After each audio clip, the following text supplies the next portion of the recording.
besoin de traverser les océans pour avoir sa qualification de technicien aéronautique. Il suffit juste de se rendre de l'autre côté de l'aérogare où les bases de la mécanique aviation vous seront enseignées, à condition de réussir les sélections d'entrée.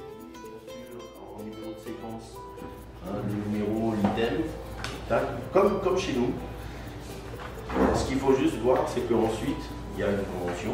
Tout ce package va être envoyé au Cameroun de l'autre côté, enfin à la partenaire de l'autre côté. Alors pour entrer chez nous, donc dans notre centre de formation, il faut idéalement un bac, une formation peut-être orientée plutôt scientifique et donc une sélection à l'entrée. Des tests d'entrée seront effectués pour pouvoir intégrer justement la formation. Je vous laisse... voilà. Allez, on part comme ça, on part comme ça. Et ça, vous l'avez donc justement... Maîtres de stage de la compagnie et stagiaires se retrouvent régulièrement en formation théorique. Ils sont là pour accompagner les jeunes stagiaires jusqu'à leur licence. La formation en Polynésie est une formation qui va amener à une licence B1, B1 particulièrement 1. Et cette licence, c'est une licence qui va permettre de travailler sur avions à turbine, donc particulièrement adaptée au marché de l'emploi polynésien. Nous avons ces stagiaires qui vont faire donc, lors de leur formation des stages en entreprise. Je pense notamment à Toriki qui est actuellement sur Air Tahiti en train de faire son stage de formation pratique, donc ERM, environnement réel de maintenance. C'est un stage là actuellement qui dure 6 semaines et toute la formation sera échelonnée de ces stages.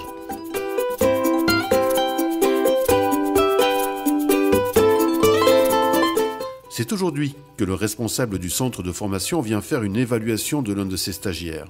Régulièrement, il se retrouve ainsi dans le cadre d'exercices pratiques.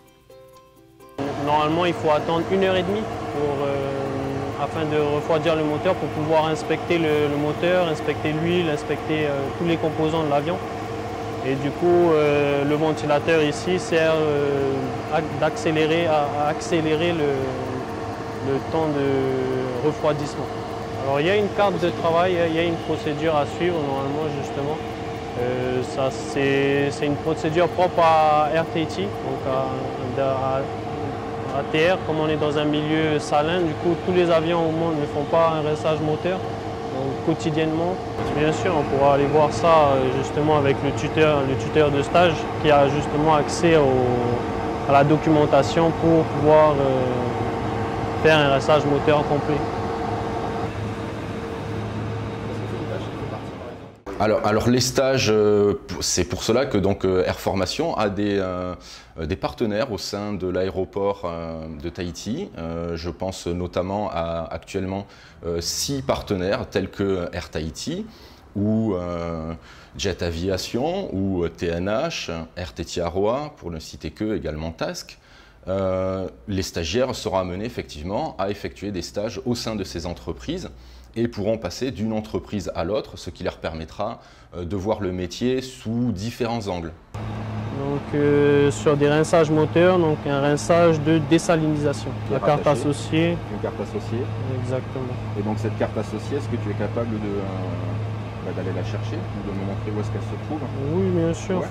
On essaye de chercher la carte de travail pour un rinçage moteur. Donc il me demandait pourquoi est-ce qu'on fait la ventilation ici sur les moteurs. C'est pour refroidir le moteur après rinçage. Et là, on cherche la carte de travail justement pour qu'il nous explique la procédure à suivre pour un rinçage moteur.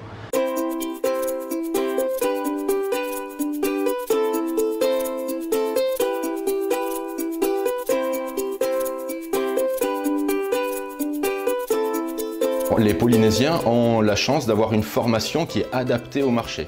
C'est-à-dire que la licence B1-1, c'est une licence qui sera particulièrement intéressante pour les entreprises locales. Et la chance qu'ont les Polynésiens, c'est d'avoir une formation dite 2400 heures. Ce qui fait qu'à l'issue de la formation, à la place d'avoir une validation de leur licence en 5 ans, ils pourront obtenir une validation de leur licence en 2 ans. Donc ça, c'est un peu la force de cette formation. 2 ans de formation théorique et pratique au sein de notre centre, puis 2 ans de validation de la pratique dans une entreprise agréé FRA 145 et donc à l'issue duquel ils auront une licence validée.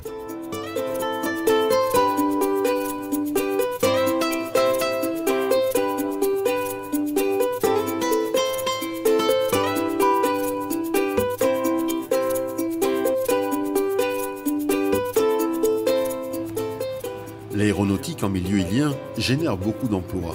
En permettant aux habitants d'avoir accès à des formations qualifiantes, les territoires d'outre-mer profitent de la croissance du secteur et offrent de belles perspectives d'avenir pour ces jeunes.